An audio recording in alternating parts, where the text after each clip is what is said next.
आज mutton आसीगला mutton आसिक धुआ हवा जाऊँगी पर कहया भल लगे मटन को दुई थर खंडे धोब ये थर धुआ होगला कहीं मटन के न धोइले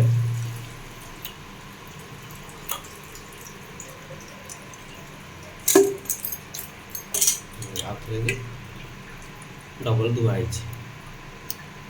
निगाड़ी दब टे एमती पाटा निगाड़ी दब रखीदे निगड़ी जीव पाटा धुआला तो पाटा न निगड़े अदा पेस्ट हो रसुण पेस्ट भी हो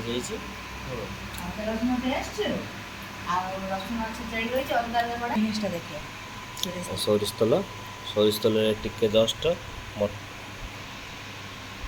टिके मटन दे अल्प कि टिके गोलिया कर भल हेल्ले फिटिज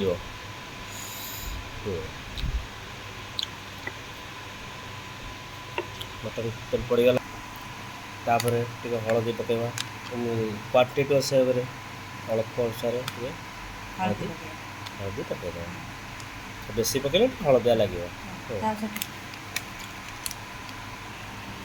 स्वाद अनुसार ना ये टेस्ट ये लुणटा लुण लुण हल्दी तेल पड़गला आम बर्तमान गोलैदे गोलै दे 5 मिनट रखदेवा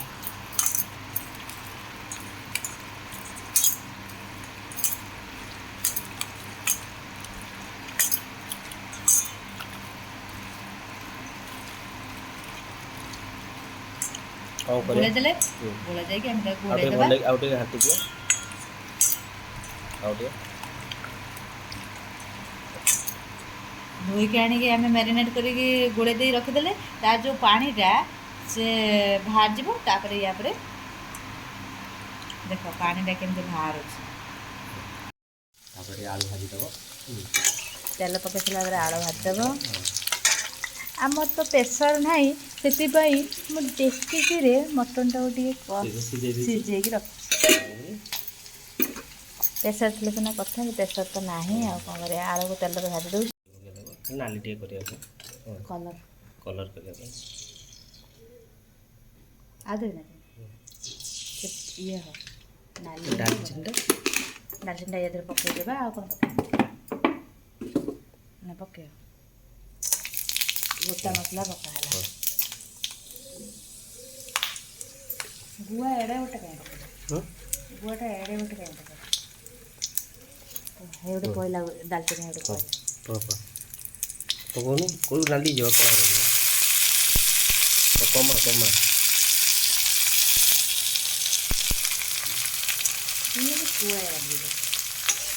हाई पुआ ठीक है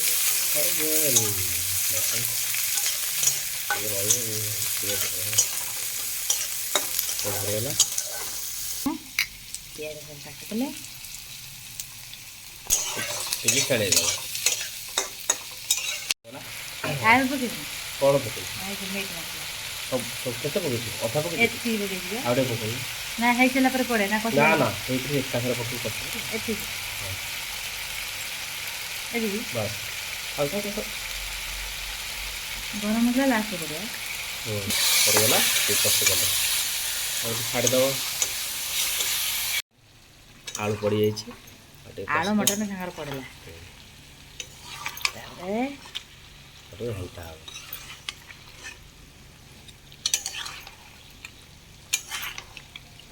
आज प्रथम थर पर मोर मटन है घर प्रथम थर पर आज मटन ये मो पुओ कहला मो बापा को पचारि बापा तुम आज कौन खाइब माछ खाइब ना अंडा खाइब ना मटन खाइब ना चिकेन खाइब बापा कहला आम सब अंडा माछ चिकेन खाऊे आम टे मटन खाइबा से मो पुओ मुझे आज मटन कषा कर आपण मन कहले मो पुओ हाथ में खाइब ना ता माँ खुआईदेव देखा जय जगन्नाथ।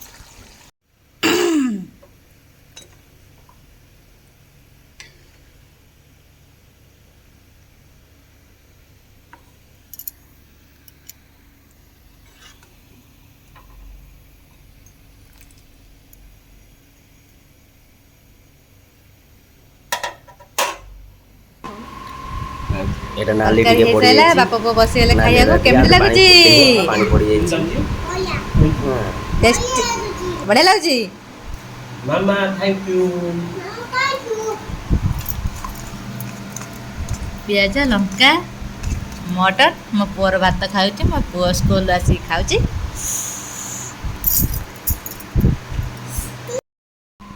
ଆପଣମାନଙ୍କୁ ଏଇ ଭିଡ଼ିଓ କେମିତି ଲାଗିଲା କମେଣ୍ଟ ବକ୍ସରେ ଲେଖିବେ। ଯଦି ଆପଣ ଆମର କୌଣସି ତ୍ରୁଟି ଥିବ ତା କମେଣ୍ଟ ବକ୍ସରେ ଲେଖିବେ। ଚେଷ୍ଟା କରିବୁ ଆଉ ଟିକେ ଭଲ କରିବା ପାଇଁ। ଆଉ ମନ ହେଲା ଏଇ ମଟନ ତରକାରୀର ରୋଷେଇଟା ଆପଣମାନେ ପାଖରେ ସେୟାର କରିବା ପାଇଁ ଟିକେ ଇଚ୍ଛା ହେଲା। ଯଦି ଆପଣମାନଙ୍କୁ କିଛି ଖରାପ ଲାଗିଥିବ କମେଣ୍ଟ ବକ୍ସରେ ଲେଖିବ। ରହିଲି ଟିକେ ଲାଇକ୍ ଆଉ ସେୟାର ଟିକେ କରିବେ। କରିବେ ତ କରିବେ। ଭିଡ଼ିଓଟାକୁ ତୁମକୁ ଭଲ ଲାଗିଥିବ, ଭଲ ଲାଗିଥିବ ତ ଆଗକୁ ବଢ଼ିବ ଆଉ। ଜୟ ଜଗନ୍ନାଥ, ରହୁଛି, ନମସ୍କାର।